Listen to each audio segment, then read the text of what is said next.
Welcome to Topline, the podcast for the best founders, operators, and investors in B2B tech.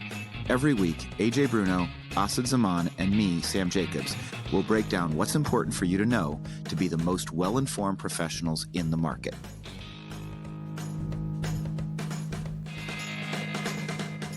This episode is brought to you by Attio, the AI-native CRM built for the next era of companies. Connect your email, and Attio instantly builds your CRM right before your eyes with every company, every contact, and every interaction you've ever had, enriched and organized. With Attio, you can build AI-powered automations and use its research agents to tackle complex operational processes like finding key decision makers and triaging incoming leads. Join industry leaders like Flatfile, Replicate, Modal, and more. Just head to attio.com/topline and you'll get 15% off your first year. That's attio.com/topline for 15% off your first year. Now back to the show. Hey, everybody. Welcome to Topline, I believe 106 or 107. Asad will correct me. Is it 106? Let's go 107. 107 episodes. That's over 2 years with these people. But today we've got a great guest that's going to elevate the conversation. Gaurav Agarwal, who is the COO of ClickUp.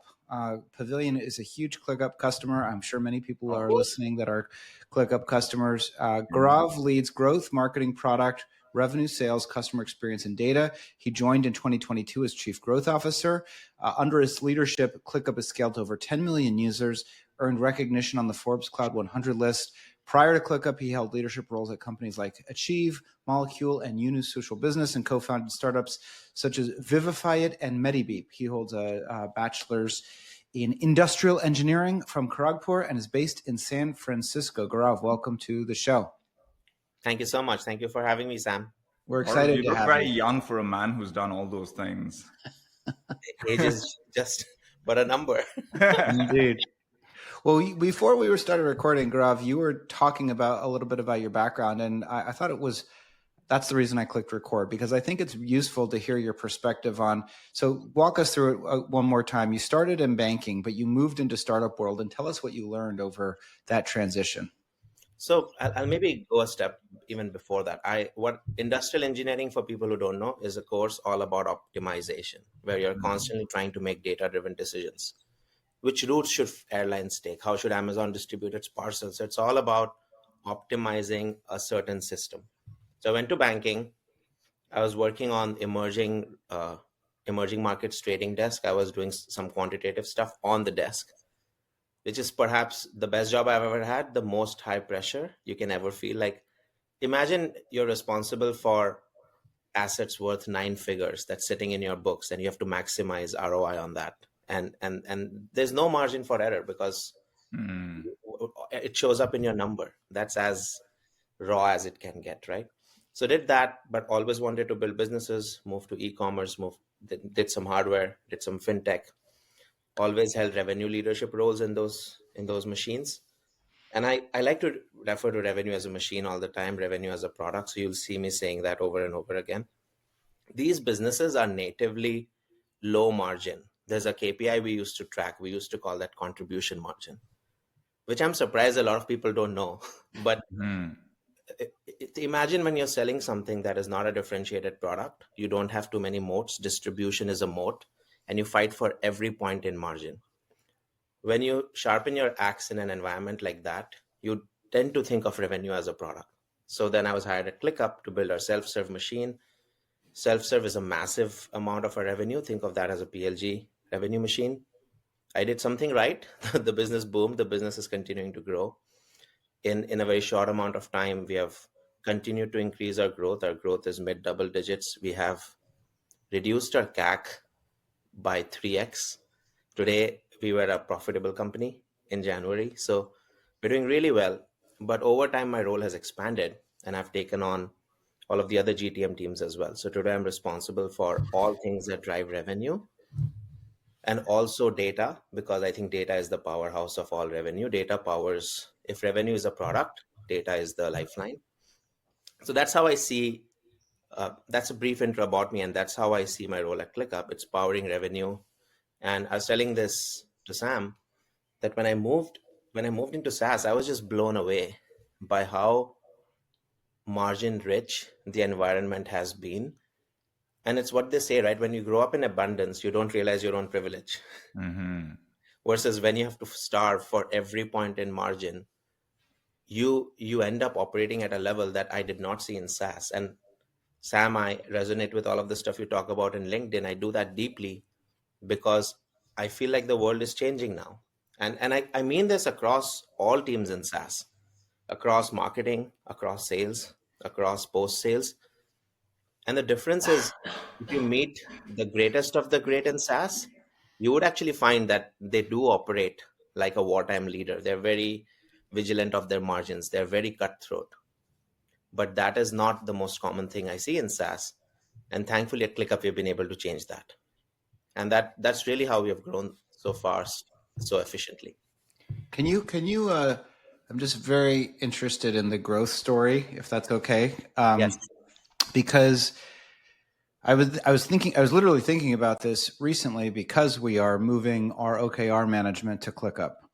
And I go into ClickUp and it's a very complicated product. You know, there's a lot going on. Yes. And I think about project management tools and I think the barrier to change, the getting people to adopt a new project management tool is akin to getting them to adopt a new way of thinking and a new way of organizing their lives.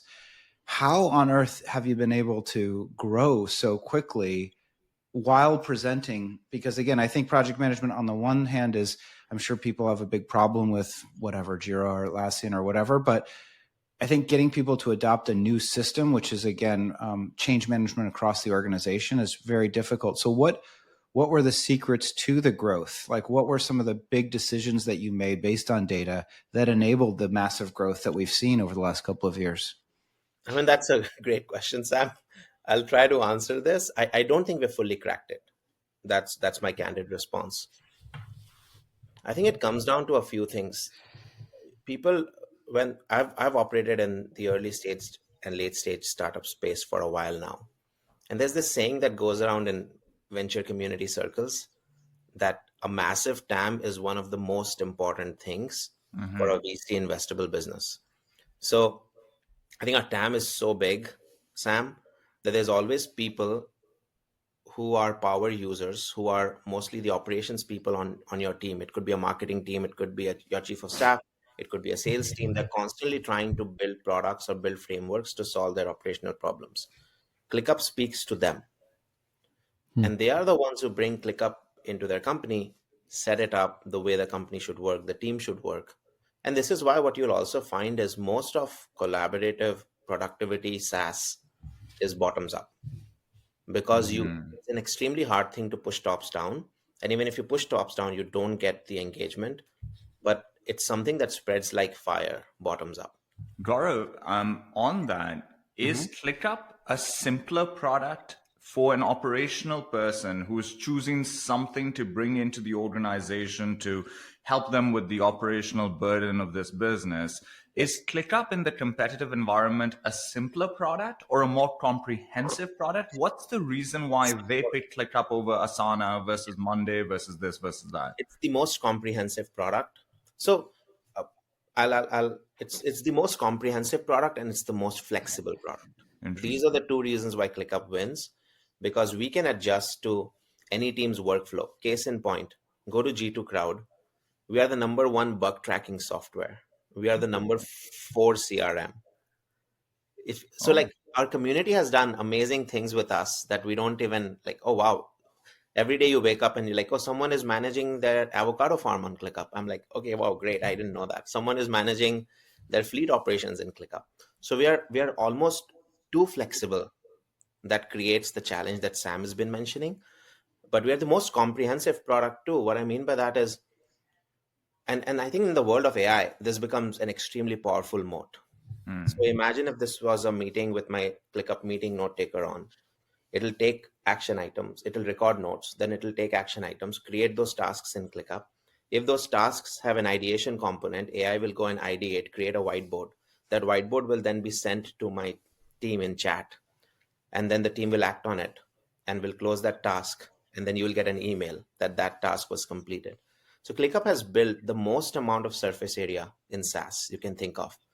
You can use ClickUp. ClickUp has docs, tasks, lists, whiteboards, chat. Our chat is actually at parity, even ahead of Slack. Clips, meetings. So you can think of any product that's out there that you're using in collab outside of spreadsheet. That's something we'll be building. But outside of that, we've pretty much built every work surface out there.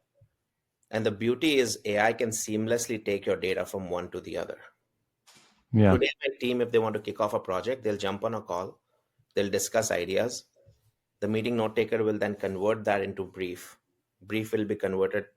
AI will then convert that brief into emails, landing pages. All of that stuff happens because AI can seamlessly take data from one.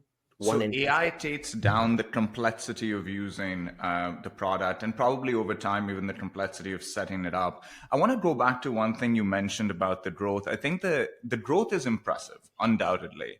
But there are a lot of companies in the world that grow quickly. They have great products. But there's something I think that's even more impressive about ClickUp, which is your CAC. Your CAC's been coming down. And so I want to ask you a question and get your thoughts on this. CAC versus LTV, or CAC and LTV, and then CAC payback. If you look at a business from 0 to 10 million, another business from 10 million to 100 million, and then a business from 100 million to 1 billion, what should be happening to those three numbers? Because we sometimes feel that CAC should go up over time. The payback will stay rough. It doesn't necessarily. We don't see a lot of companies where paybacks are decreasing, but LTV might increase. What do you think happens to those three metrics as companies go through those three stages? I mean, in the first stage, really in that 0 to 10 million stage, you should be efficient because you're doing things that you're plucking the low-hanging fruits. So your CAC, your payback, your LTV to payback, whatever that is, should be efficient, more efficient than it would be, because now when you raise money, you got to 10 million, you raise some money, and you got to 10 million through pure hustle, right? Mm-hmm. So there were no systematic things in place. Maybe it's 5 million. Well, the only question though, hold on. I think the one piece to that, or just question on that, is that, I mean, it definitely depends on your contract values. I mean, you mentioned product-led growth and being a very PLG first. To get to 10 million, that's potentially thousands of customers that you would need to get. And obviously, as a founder-led sales motion, yes, your CAC potentially is going to be lower in an enterprise motion. But I would argue that your brand and your product marketing need to be like first and foremost positioning wise, which has kind of the opposite effect on CAC at the start with, right? Is that, or do you see it differently even at that stage? Exactly. Like, let's say I'm starting a business today. This is the best product marketers are actually the CEOs themselves. I've seen this over and over again. Of course. When you have like 10 reps, you don't need as much enablement. These reps are what you might call chefs. They love to cook up new stuff versus line cooks who need to be told exactly what to be done. You don't need a ton of product marketing. One product marketer. When you are a small team, each person carries their weight and some more, right? But it's just startup physics. You start throwing bodies after a certain stage. I'm not saying it's 10 million. It could be 5 million as well. At some stage, you feel like now I can hit the gas pedal. So what do? You throw bodies at the problem, and you have to, right? In a PLG motion, you throw dollars in advertising, and you don't necessarily understand what advertising is good or bad. In sales motion, you throw bodies at hiring more reps, when the truth is you haven't really nailed your sales motion as a repeatable process. And then what happens? More salespeople, you need more enablement people, you need more leadership, you need success. Yeah. So now suddenly you realize that your system is not as leveraged as it was before. Something that I track a lot is variable cost to fixed cost ratio. What I mean by that is a seller is a variable cost.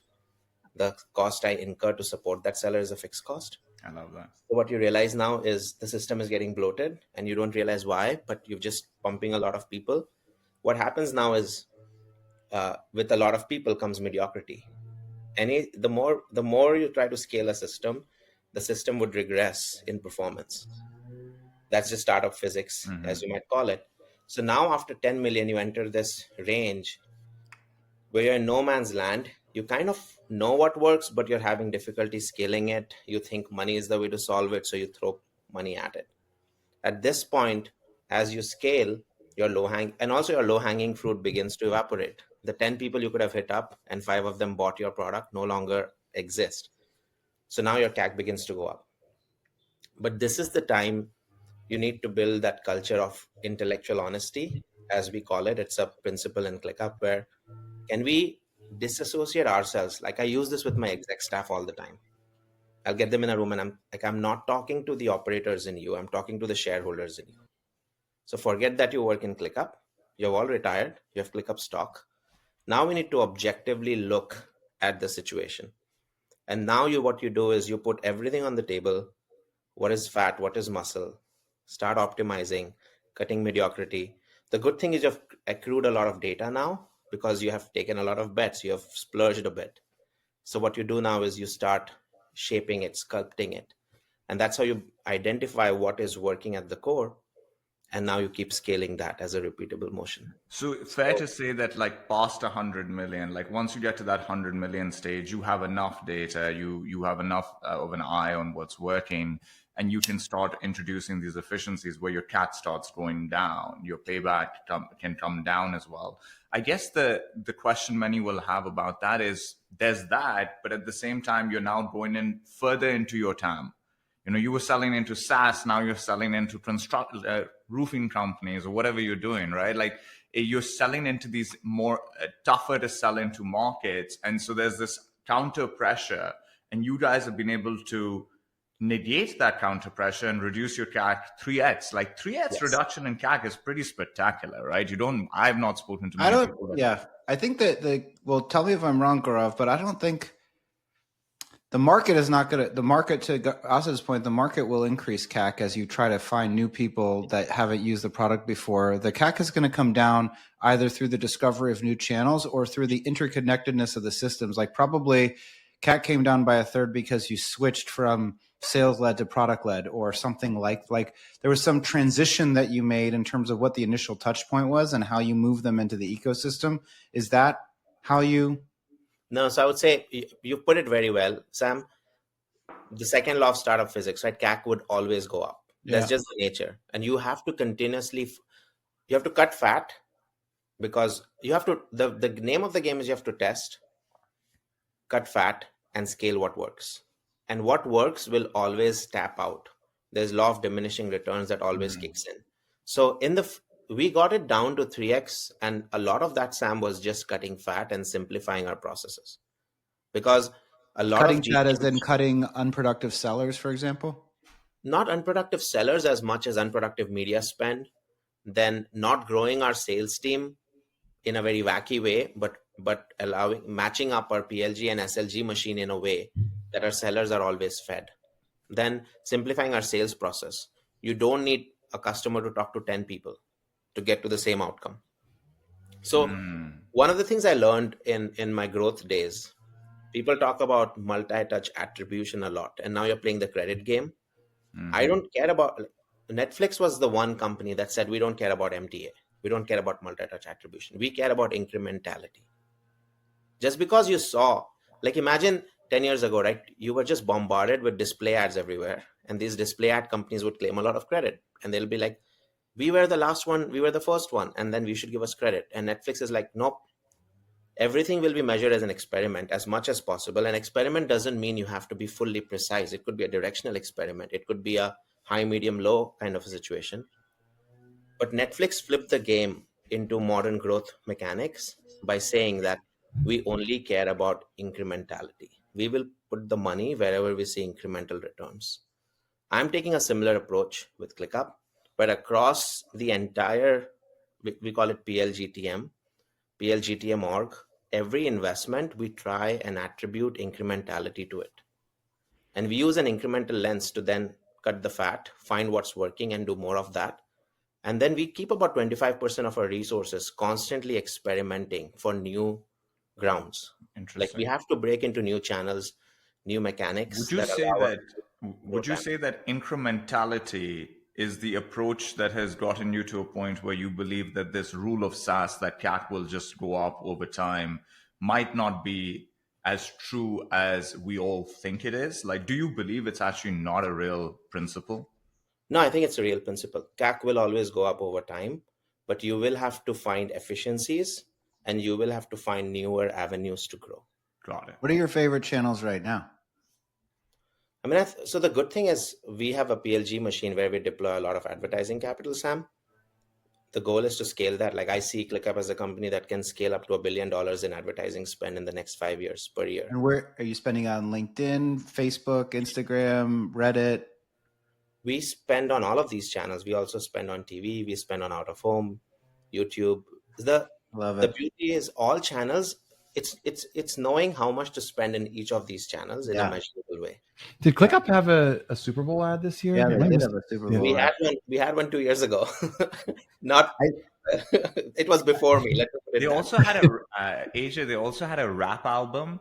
Yeah, that they released that got 1 million downloads, I think, on Spotify, which is quite. That's got to be in the brand bucket, not in the demand gen bucket. Definitely in the brand bucket. We also have, I don't know if you guys have seen, but we call them HR guys. We go viral on social. Yes, you guys almost every other day. We get 200 million impressions on organic social. Just two guys making funny videos. Are you a B2B tech CRO, VP of Sales, or VP of Revenue Operations? Join over 200 of your peers at CRO Summit 2025, a one-day executive-only event designed to help you tackle the challenges of today and position you for growth tomorrow. Hosted at the Denver Art Museum, this summit combines cutting-edge insights and actionable strategies.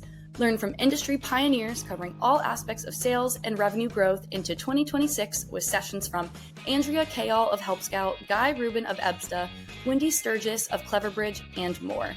Visit joinpavilion.com/CRO-summit to secure your spot today.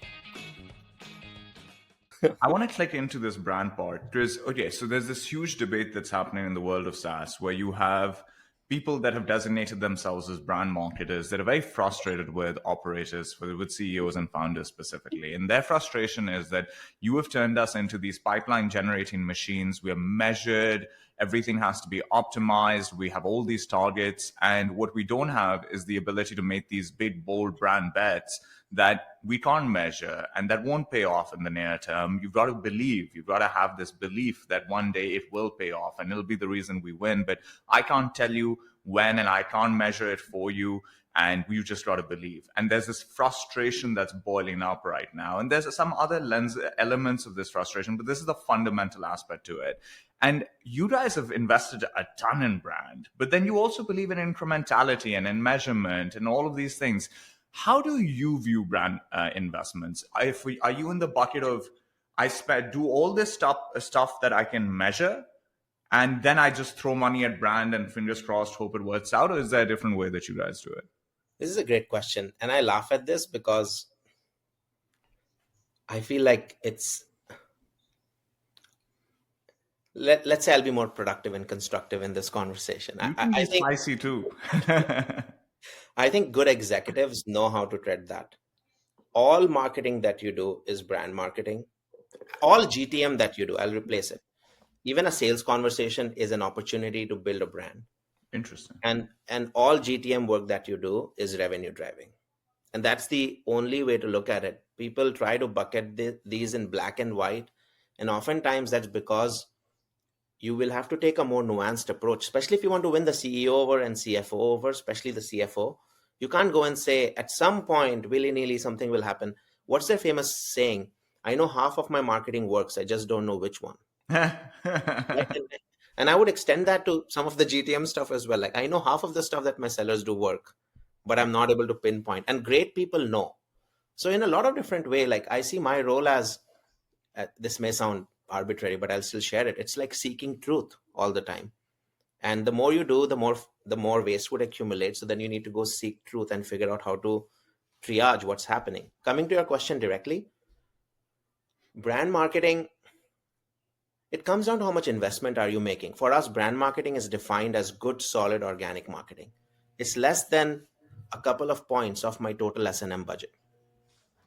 Now, if I was going to say, let's spend 100 million on out-of-home advertising, then I would be, so it comes down to like the level of investment you make that decides how much measurement you want to put in place.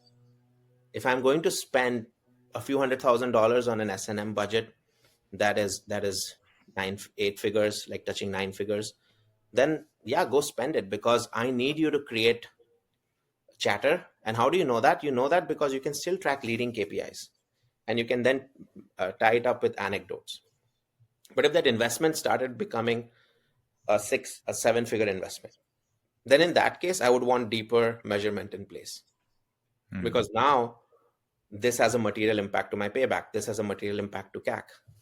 So if I was doing an out of home, I would 100% run that channel as a performance channel. What I mean by that is I'll put the measurement in place so I can track how much does my organic traffic lift, or organic signups lift, or organic lead volumes lift after 3 months, 6 months, 9 months. There are ways in which you can test all of this.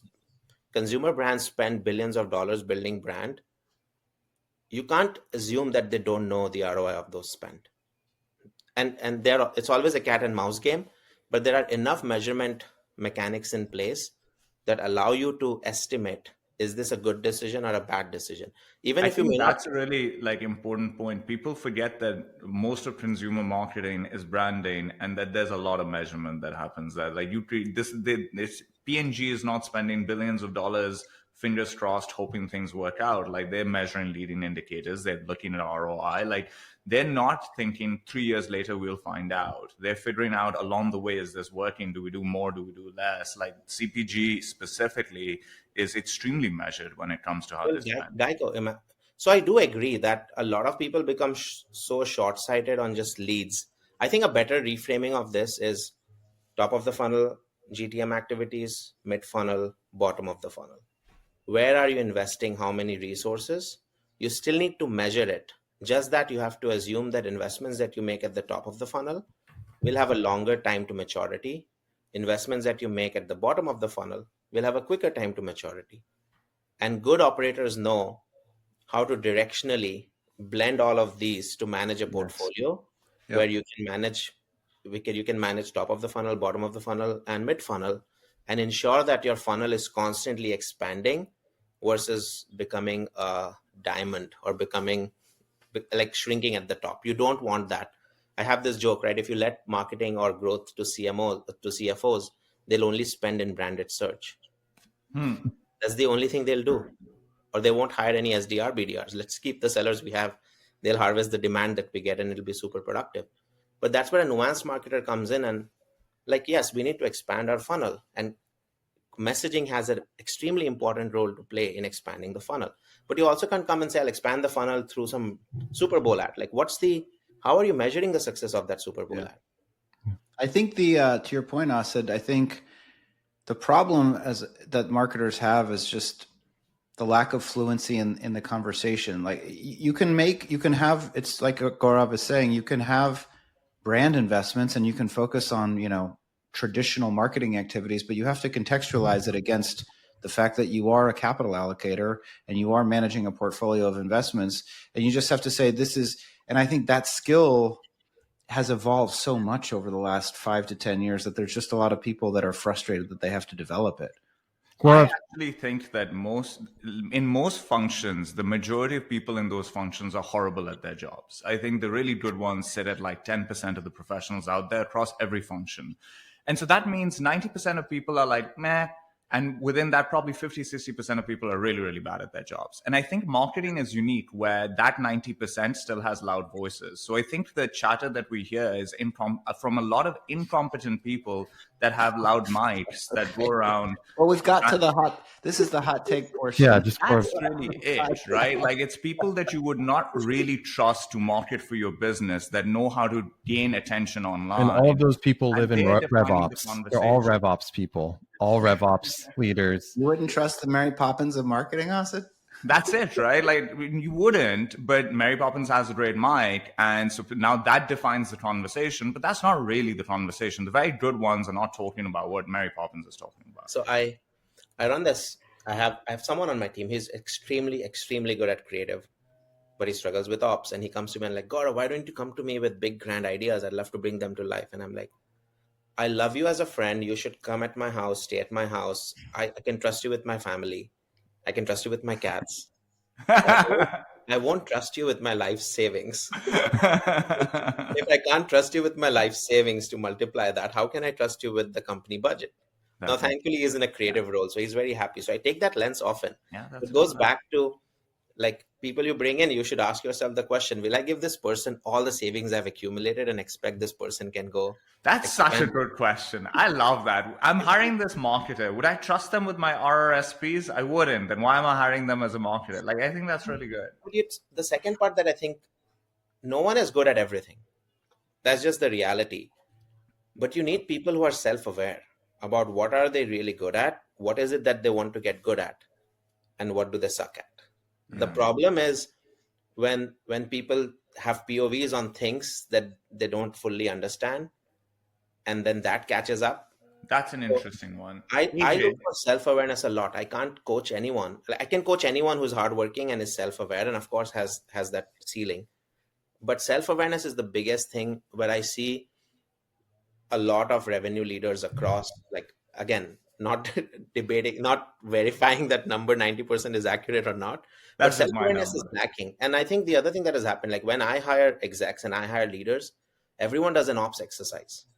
I don't know how it happened. Because I grew up in banking, I had to crunch my own numbers because I'm making these bets. I'm not going to do what an analyst is just telling me. Yeah, how many financial decisions do you just make because your friend told you to do that, or someone data driven? You try to think for yourself. I don't know where the separation happened, but every leader has an ops function, and they think that the ops function is the one that's going to tell us what to do and we'll do what's needed. Yeah. I'm like, no, like pull your own report. At ClickUp, we all, even including me, I spend 5 hours in Tableau every week. Why?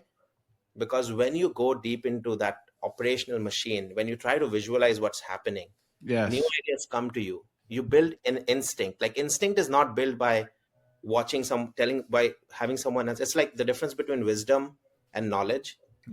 ChatGPT can give you knowledge, but wisdom comes when you go deep in your machine every day.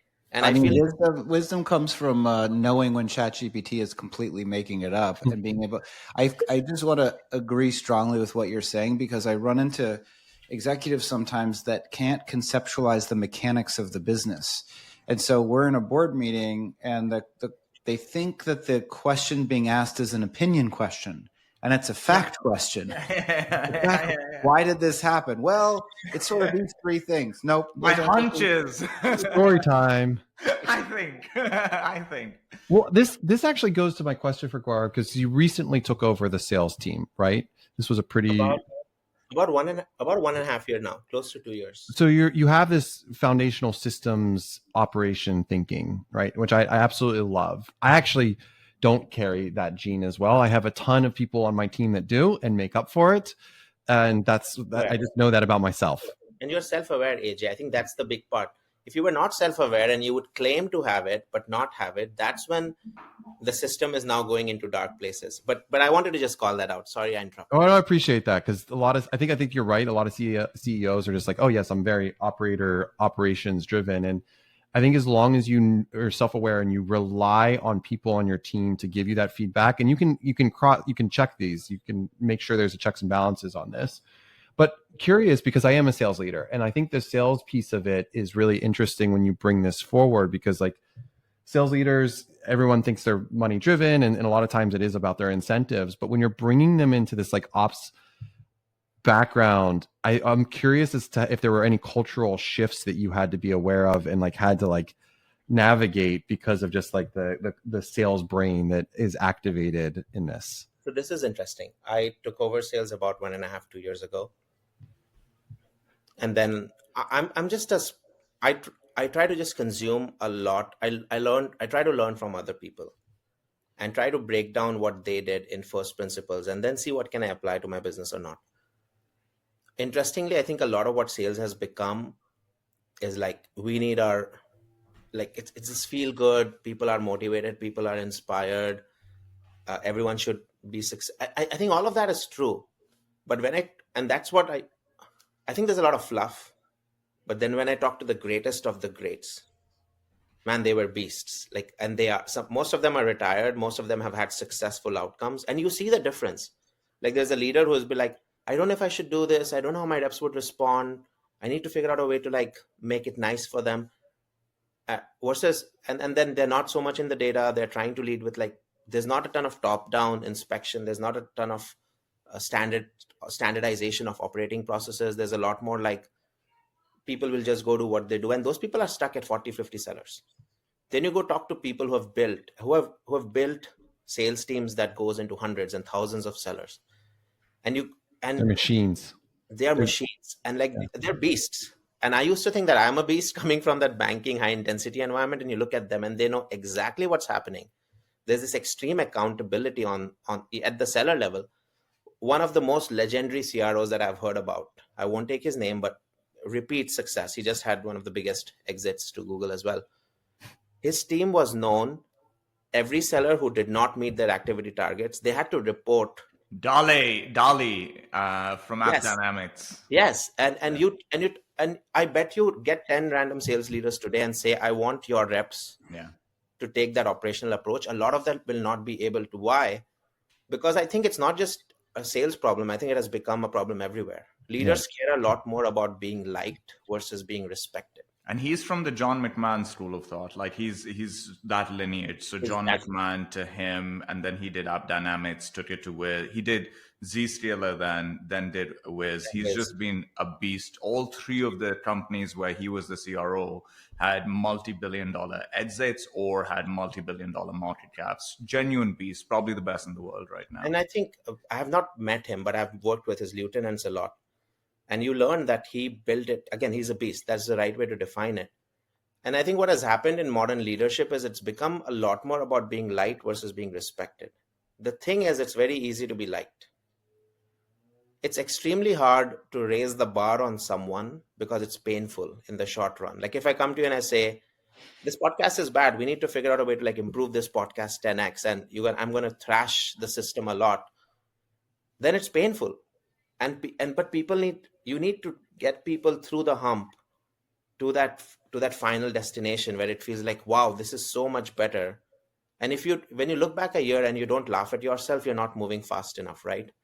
So the problem is a lot of leaders care about being liked versus being respected.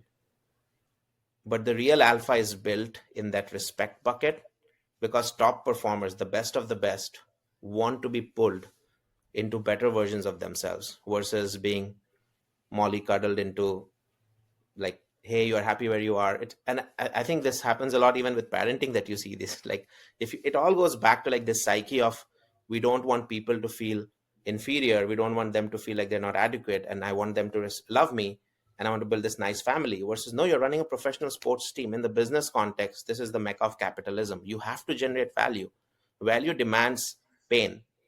Because there's no pain, there's no success without pain. And it's not easy. I mean, let's, where's the snipped? Snip that one. Right? Value demands pain. Gaurav Agarwal. That's brilliant. AJ, a lot of this, I resonate with what Gaurav is talking about. And I think a lot of this does come back to self-awareness. And sometimes we meet people that are self-aware, and you can tell. My question for you is, you've coached hundreds of people over your career as our commercial leader, AJ. Do you think self-awareness can be taught, or is it just a natural thing? You either have it or you No, I think it's 100%. I mean, I think there's some level of common sense, and we learn by failures and we learn what our strengths are. I think this is really important, where we, certainly as CEOs, but operators themselves need coaches and need people to like really give them that straightforward, painful feedback in a way. And that's how self-awareness really happens. You need to be open to it and take a pause on it. I think a lot of what Gaurav was talking about, I can resonate with my previous like CRO genes. We had 150 reps, but activity, like if you didn't hit your activity bonus, it didn't unlock your commission. You literally had to hit your activity. AJ would fire people if they came to the office at 8:05 for an 8 a.m. meeting. He's your type of guy. Yeah, that's the only way a ginger can be respected, I think, in the world. I had to own that. That's self-awareness. where I do think there's some level of, I would say, not a disagreement, but maybe nuance is in from a CEO standpoint and like looking at departments and different types of leaders.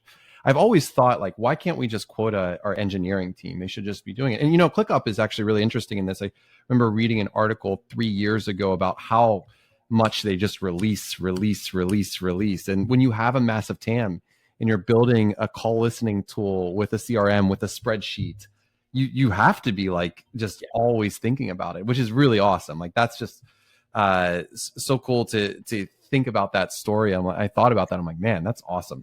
But at the same time, I look at that from my own leadership style and how it's changed over time. And someone today asked me, AJ, what's your leadership style? And it's just such an interesting question because there's no way I could answer that in a 30-minute call. It's like literally impossible. Like, well, what's your communication style and what's my communication style? And like, let's talk about that. That's why I think that document that some leaders like to write on themselves, they hire somebody and they're like, here's the document on how I like to go about things. And I think it's a useless document because leaders, like good leaders, like the very best, what they do is over the course of their career, they create like a treasure chest of things they can pull from. Yes. So your leadership style is situational. You're adapting like, it to this moment, the person. I'm going to do this. And in that moment, I'm going to do that. And I don't have the time to write you a 100-page document on all the various scenarios that we might come across and what I might do over there. So I find that document very that's why you think about like, oh, who are the best quote unquote leaders in the world? And people come up with Steve Jobs. Now, but anyone that worked for Steve Jobs was like, that guy is an asshole. He sucked. He was awful. But the reality is and I know someone personally that worked for Steve Jobs, they made him a way better leader himself just by like really just being as blunt, forceful with the problem and the urgency behind the problem to create a bar that was way above outstanding. And that's the area where it's this like, I love what you're saying, Gaurav, and I 100% agree with it and truly do believe that there's this like opportunity for, especially today when remote work is so prevalent and there's so many startups that are just failing and challenged. It's to let's all like take a step back and look at our own leadership style. Do we want to be respected? Do we want to create a family, or do we want to win? And if we want to win, then we have to actually probably do things that are going to be painful, that are going to challenge our short-term thinking. And you have to be okay with that, but not everyone's okay with that. You might want to switch the word respected with liked. Sorry. Respect. Gaurav said you want to be respected as well. Liked. Do we want to be a family? Liked versus respected. Thank you. I feel like a lot of the leadership, like you asked me, what's my leadership style? I would not have an answer for you. I think the way I look at it is I just like to win, and I like to win across multiple fronts, which means I have to then depend on creating winning teams, because that's the only way I can open up more fronts and win on more fronts. So I want to maximize how many fronts I win at, which means creating winning teams. And the other thing that I've internalized is like, I used to think everything is a process problem. And now I think everything is a people problem. Yeah, agree. Like Steve Jobs, I don't think he had this massive leadership style. If you were not an A+ player, you cannot work with Steve Jobs and succeed in his team. So I think that's exactly to your point. I that is a lesson that I struggle to internalize, and I think the Valley, specifically like being in San Francisco, being in the Bay Area, internalizes that lesson better than any other geographical place. And especially in a remote world, I want, it's more true every day to me, Gaurav, that if you don't have the right people, then you're making mediocre decisions all the time and you're trading great decisions for mediocre decisions, and you're trading great execution for mediocre execution.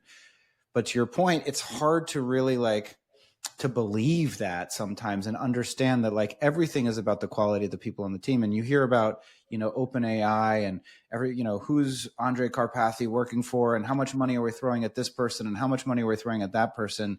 And you realize Silicon Valley understands this to the T. The rest of the world still struggles with it, I think. And I'll tell you a place where this backfires. Again, I'm the operational guy. So like, hey, we want to elevate how, let's say, a certain field team works. What does my brain do? You try to make everything trackable, and you need to do this, you need to do that. And you realize there's no end to it. And this is where then, AJ, what you said, situational leadership comes in. There are amazing sales leaders, success leaders who can go to their team and say, I need you to buy into doing things differently. And I'm not going to add 10 operational guardrails to track everything that you do, because at some point that does not scale. But I either need you to be on this or not, and you can choose out. So one of the things I said, right, like greatness demands pain or value demands pain. It's also fully okay for people to say, I'm not ready to sign up. 5 years from now, I may not sign up for that pain because I have different priorities in life. And I think it's totally okay. But That what people take usually their own ends up race. happening, Gaurav, is that I think with pain comes great leaders. What I've noticed is that they build this endurance for friction. Like I look at I don't think I'm a great leader, but I think coming up, my tolerance for friction was a lot less than it is right now. Like right now, I can tolerate 10 times more friction than I could 5 years ago. And I think it increases over time if you are trying to do something really well. If you earnestly want to do something great, then you understand that it'll require tons of friction and you build the endurance for it. I think the problem happens where people say, I don't want to sign up for this thing, but I don't want to sign out of the organization. I want to be here. I want this job. I want to do this thing, but I also don't want these other things. And that's where I think the challenges occur in organizations. That's where the inefficiencies and the slack comes into a business, because you have people that are operating in a way that isn't going to lead to the win. But now, and they bring others down, that whole department one step below everyone else. It has an effect on their departments that collaborate with them, et cetera, et cetera. So there's a lot of that you see in the ecosystem. Yeah. I mean, one of the questions that our CEO has when he hires people is he asks about what's the hardest thing you've had to go through in your life. And the truth is, work is work. If work is the hardest thing, if you feel like working at working at a high stress job is the hardest thing you'll ever do, then perhaps you've not gone through like real hardships in life. I hate it when people are like getting into college. I'm like, no, sorry. We interviewed somebody many years ago whose answer to that question was going for exchange to some European country and not knowing the language there. Yeah, exactly. And I came out of that interview. I was like, guys, you can't hire her. And she had everything else was fantastic. I was like, you cannot hire her. She cannot do this. Like, it won't work. And at the time, I was more junior. And so they ended up hiring her. And it was a complete disaster because the job that we do is really, really hard. You have to tolerate pain for it. And there just wasn't that resiliency. The other part is like ask that question and then ask for a second or third example. Like just keep pushing to see, okay, is that like a moment or is this a trend in their life? Yeah. We do that. And that question has never let us down, because the other thing is a question like that, again, also tells you about a person's ability to go deep and introspect. And again, like that central theme then connects back to self-awareness, your desire to be like, when you ask that question, some people give you very bad answers. Like, I had a very difficult boss once and I had to learn how to improve my communications. And like, you're just giving a made up answer. Like, talk to me about real shit. Like, have you gone through hard stuff, health, family crisis? You couldn't find a job because you graduated in a bad year.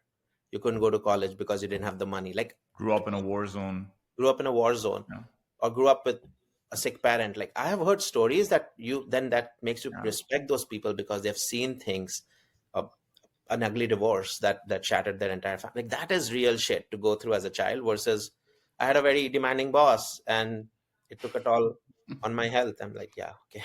I have to co-host this show with Sam Jacobs every week. That is hard. I agree. That's hard. Is ClickUp fully remote, Gaurav?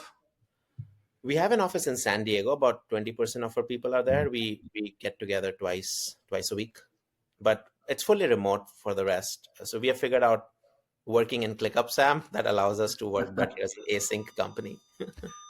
Gaurav, one of the things that ClickUp has done that's really interesting to me is this integration of PLG and SLG. So generally what I would see in the market is you have these, firstly, that it's almost like, it's very polarizing. You know, the PLG movement had that like Slack mindset behind it, where the founder of Slack was like, we'll never need a salesperson ever. Like, this is the way to do it. And the product sells itself. Why do you need commercial people? And you felt, even though Slack eventually added on salespeople because they couldn't break into upper mid-market and enterprise without a sales motion, there is this this polarized view of PLG is PLG, and then there's this other world that is SLG. And what sometimes you would find is that some PLG companies, they would grow, and they would hit some type of plateau. And then it's like, oh no, we need sales. And then they would create this other division on the side run by somebody else. You know, you had the chief growth officer and the chief revenue officer running these two separate functions. And what you guys have done that was interesting, I was looking at the data last night, is you added on your sales motion, but both PLG and SLG grew. And you've integrated them rather than run them as very separate functions. So can you tell us, A, why you did this? You know, where did this idea come from? Why didn't you just do what everybody else was doing?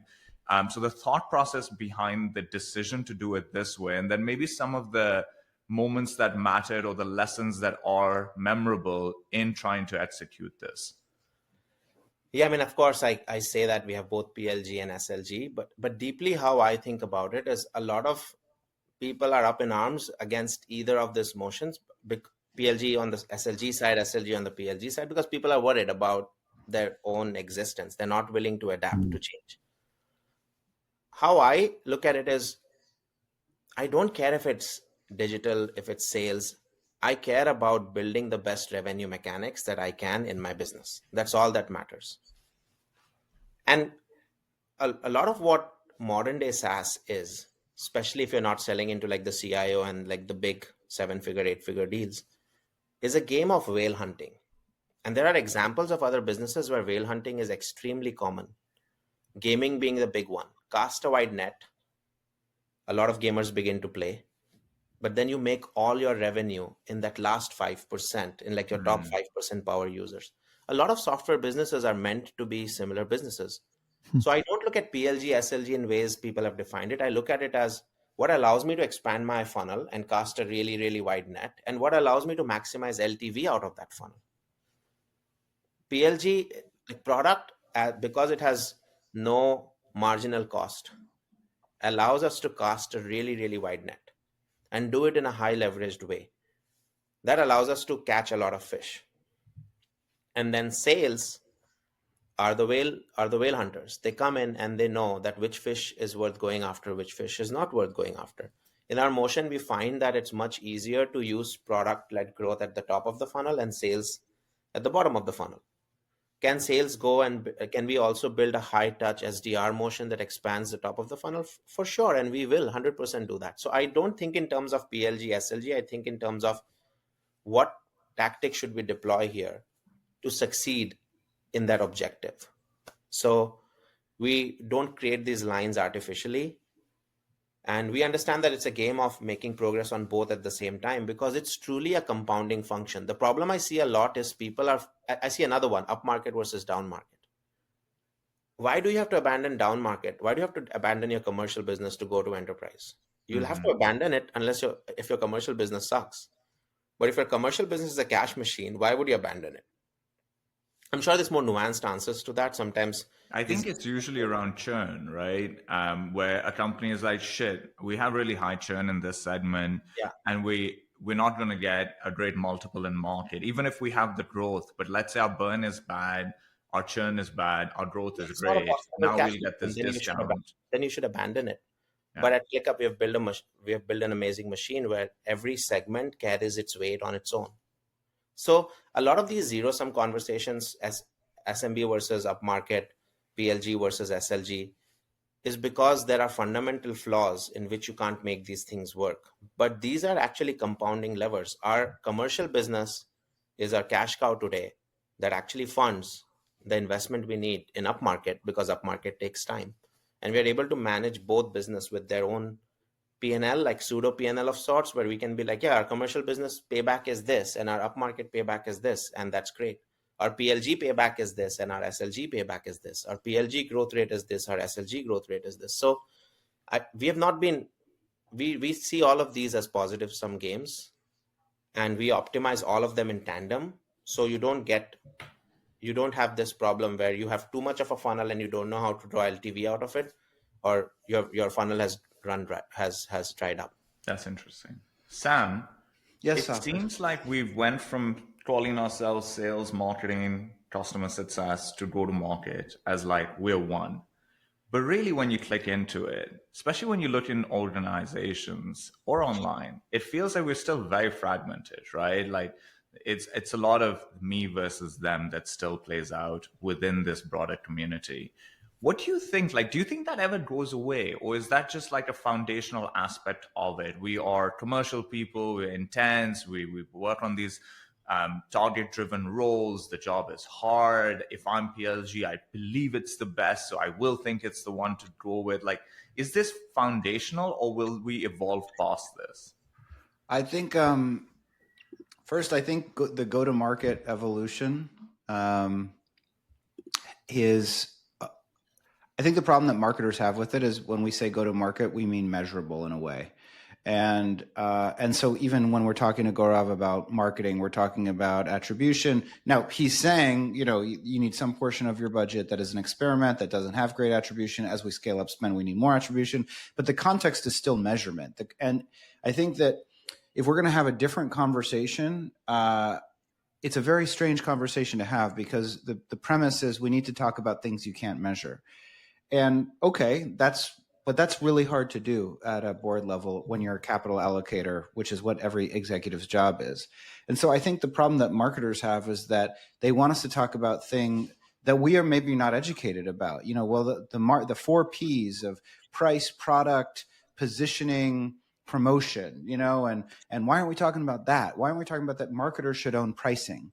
It's like, I don't know. I haven't seen that many marketers that should own pricing. I think the CRO should probably own pricing if the CRO is, but they're saying, no, the marketer is the representative of the market back to the company.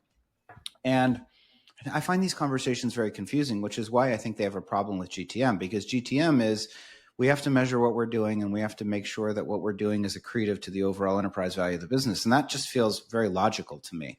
So I think there will be tension between people that think marketing is strategy in a way, because I think then what happens is the CEO says, no, I'm the strategy.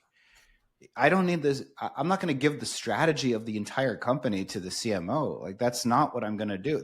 There's no one executive that owns the strategy. Like, the strategy is the accumulation of the ELT pursuing a direction, but like what we charge and who we're going after and where we sit in the market, that's not just the province of the marketing team. But I think marketers would say, yes, it is. And I think that is part of the tension. It's probably why the least amount of CEOs come out of marketing and HR, because you can't become a CEO if you can't measure and you can't think like that. I just think that apparently there's that a bunch of people have gone to business school and gotten their degrees in marketing, and they're frustrated at those of us that haven't. And I can understand that, I guess. I'll actually challenge that, Asad. Go look at the CEO of PepsiCo, Coca-Cola, McDonald's. They all grew up in marketing. I guess let me fix that statement. I mean, in B2B tech. In B2B tech, HR and marketing are where the least amount of transitions happen. I think one thing that completely, I do think actually, Sam, I'd love to do this thought experiment with you. If you can tell me, what does a marketer do that you can't attribute accretive revenue to? I'd love to just run that as a thought experiment and see, are there real things? Because I think everything should tie up to accretive revenue. If not, you are just bluffing. And when I switched to ClickUp, this was my first real B2B gig. I'm like, oh, so you make decks and you make white papers. Who owns revenue? And I think sales has taken off that heat so much that marketers think of themselves as like a center of excellence. Versus, again, you hop the line into B2C, there's no sales because you can't afford it. These are like $100 customers. Yeah. And go talk to someone at a lead gen, like go talk to someone at LendingTree. And you'll find like marketers there are more cutthroat than any people ever, because they have to fight for every point. They get fired if they don't deliver a certain contribution margin. Super Bowl ads. What was the revenue on the Super Bowl ad? Is that something you guys were able to measure? How do you measure that? Actually, how would you measure that? Yeah. I mean, it was done before me, and I'm not saying Super Bowl ads are a bad thing. Super Bowl ads depends on the scale and the size of your company, but marketing is ultimately in the business. I was just defining this with my team yesterday. is building retained mind share as cost effectively as you can, and knowing that that mind share translates into revenue. So if I take that equation, when you buy a Super Bowl ad, now you can do that through sorry, this will get boring and you may want to edit it out if you want to edit it out. No editing, Gaurav. A lot of people in this group perhaps would undervalue creative.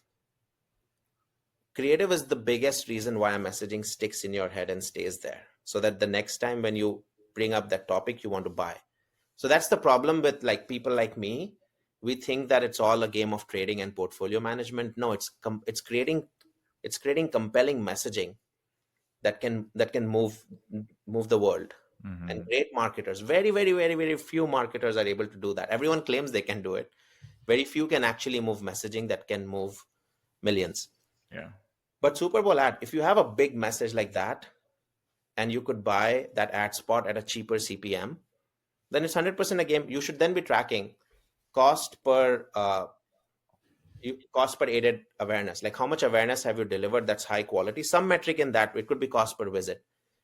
One of the things we track with our YouTube ads is cost per lifted user, which is after we have stopped adding, how many users do we see organically coming to our website that we could attribute back to YouTube after a week of spend, a month of spend, 2 months of spend. So Super Bowl ads are not a bad thing. It depends. Coca-Cola should 100% run a Super Bowl ad. You then need to ensure your creative is so memorable that people remember that. And because you need to, at some point, like if I want ClickUp to take over the world, which I 100% want, and I want us to be a $100 billion company, the truth is if I am at a $10 billion ARR, I will have to learn how to deploy $2 to $3 billion in productive S&M. That is just the reality. Like advertising works, sales works. And if you truly want to grow a business to 100 billion in revenue, you will have to learn, like go look at Salesforce's S&M cost, go look at Amazon's S&M cost, go look at Google's S&M cost. These were all companies that grew up in tech. You could argue they did not need a lot of sales and marketing, but they deploy sales and marketing dollars. So the truth is that if I want to build a $10 revenue machine, I'll need to learn how to deploy $1 to $2 billion in sales and marketing dollars. So that means, where do I go? I have to go buy a stadium and call it the ClickUp Stadium, right? Let's go. Will I do that now? No, it doesn't make sense because there are better ways to deploy that capital. But it's like if you're managing a personal portfolio of $10,000 versus $100,000 versus 5 million versus 500 million, you will have to deploy capital in different assets, but you'll have to understand the ROI of each asset class such that your blended portfolio hits a certain ROI that you need at a certain risk profile. I think a Super Bowl ad is something similar, but I would not do it if I'm only spending, if my S&M cost is only 50 million. But if my sales and marketing cost is $1 billion, yeah, I'll have to figure out how to deploy.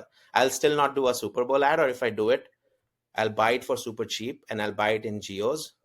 Yeah, that's what Udi did that at Gong. And also the answer to your question is one of the things he did for attribution was listen to Gong, and he put a tag for Super Bowl ad. And so you listen to how many demos they like when a customer references the Super Bowl, it gives you some notion of influence, in the period afterwards.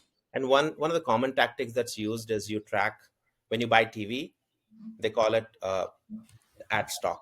That's a technical word. But what you then do is you watch, did you see a lift in your organic traffic and direct traffic after 5 minutes after the spot airing? And how long did that lift go on?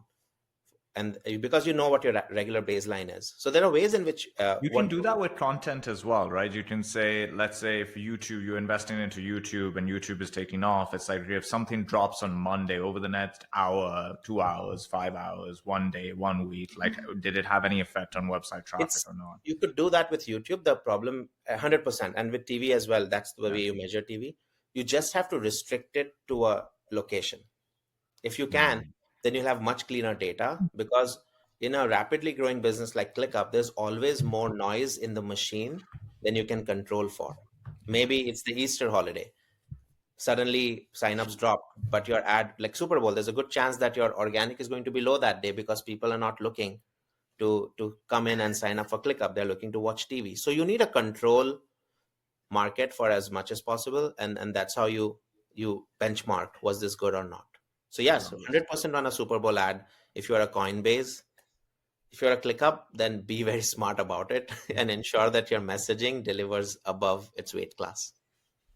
Gaurav, it's been, just so you know, most guests only get 30 minutes and then we cut them off. And you got to go the full hour, which is a testament to your contribution. So thank you for being a great guest. Before we wrap up, we might ask you for a shout out or win of the week, but we do also want to understand who's influencing you. When you think about great books you've read, podcasts you listened to, mentors, inspiring people, some idea, some person you think we should know about, what comes to mind? So I'm not too much of a reader, Sam, but I'm right now I'm in the pursuit to connect with the best of the best in GTM, and I'd love to connect with you guys as well, because especially you, Sam, like I've been following your content. I'm like, yeah, this guy gets it. I've been taking your screenshots and sending it to my CEO that this is you get it, brother. I don't get it. You should see the inside of Pavilion, how we run it. It is.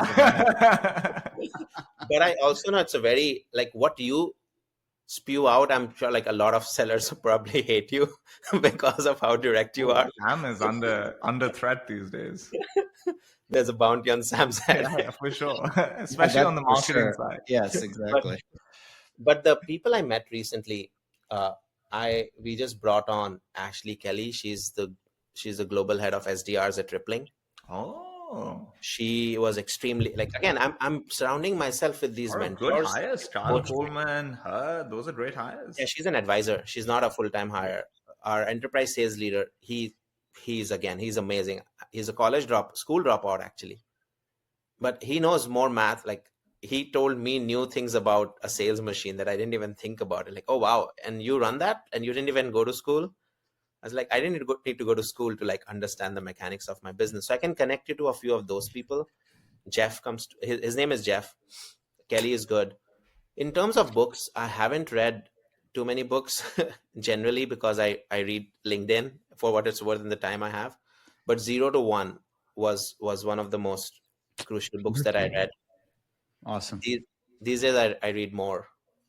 Gaurav, we got just the thing for you, my brother. We got Pavilion Gold. We're building an elite membership tier for the very best GTM operators in the world, and I think you got to join. So I'll send you more info. They can screenshot away. You can just screenshot all of the Slacks. Just screenshot. I'd love to learn more, Sam. Like, I'm looking to connect with the best of the best. I got you. Should we do shout outs and wins of the week, Asad? Wins of the week. Yeah, of course. Yeah. I mean, Gaurav just shouted out all these great people. AJ, who are you shouting out? He just shouted out you, specifically you. He said Ashley Kelly and I am going to enterprise sales. So you all can't see it, even if you're on the YouTube watching this, but my office is super clean and Jeff is clean. I'm going to shout out my maid. So my wife was like, no, not maid. My wife was like, AJ, we need to do something with your office. It's getting a little cluttered. And I cleaned it out. And the productivity talked about, like, you can measure productivity, like Gaurav said, $327,000, $23.67 more productive because of that. No, I'm just kidding. But like, seriously, your mental state when you have a clean office is a total game changer. So if you're out there and you're sitting in filth or whatever, Asad, then clean your desks and it feels great. My office is the cleanest. I know. You're the cleanest by far. Yeah. You have one size shirt of your black shirt. I don't think I've seen you wear anything else. I bought like 30 of them, so I have a way to go.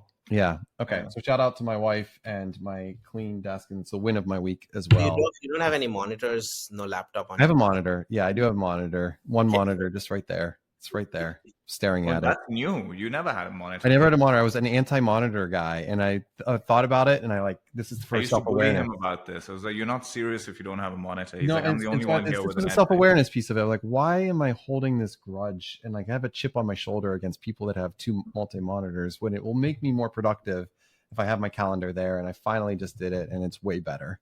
It's insane. What was I doing all my life? I don't know. Here I am. Okay, I'll go next.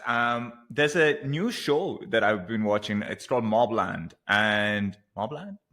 It's Pierce Brosnan, who's my favorite James Bond ever. He's a whiter version of my dad. They look very similar. So I always That's a hot take, by the way. Hot take there. Yeah, terrible takes on this call. Sean Connery, Daniel Craig. No, Pierce Brosnan. Tomorrow Never Dies. Top. Listen, you guys might be older and are looking at like the guys that were there in the 60s and the 70s and the 80s. He's the guy I grew up around. GoldenEye was legit. Okay, fair enough. It was great. And he's in it. Tom Hardy's in it. And there are a bunch of other great people. It's fantastic. It is a really good show, and everybody should go watch it. That's great. I will shout out a book. I just finished The Man Who Mistook His Wife for a Hat, which is a very famous book of case histories by Dr. Oliver Sacks, who wrote Awakenings. And it's all about the neurology of the brain. And I can tell you that our brains are far more confusing and mysterious and magical than we even can comprehend. And it just makes you marvel at human nature and human reality, because we've created this thing. So with that, Gaurav, thank you for being a great guest. AJ, Asid, great seeing you both. And listeners, give us 5 tunes in a store where you listen to podcasts at your earliest convenience. Thank you so much. Goodbye. Thank you, everyone. Thank you, Asad, AJ, and Sam. It was great to be here. Thanks, Gaurav.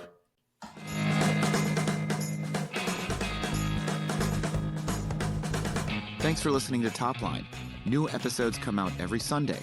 If you like what you heard today, subscribe so you never miss an episode, leave a 5-star review, and share it with your friends. Don't forget to join our Top Line Slack channel to connect with us and discuss the topics we cover with other listeners. Click the link in the show notes. Lastly, if you're interested in joining Pavilion, you can learn more about membership at joinpavilion.com/membership. Thanks again for listening.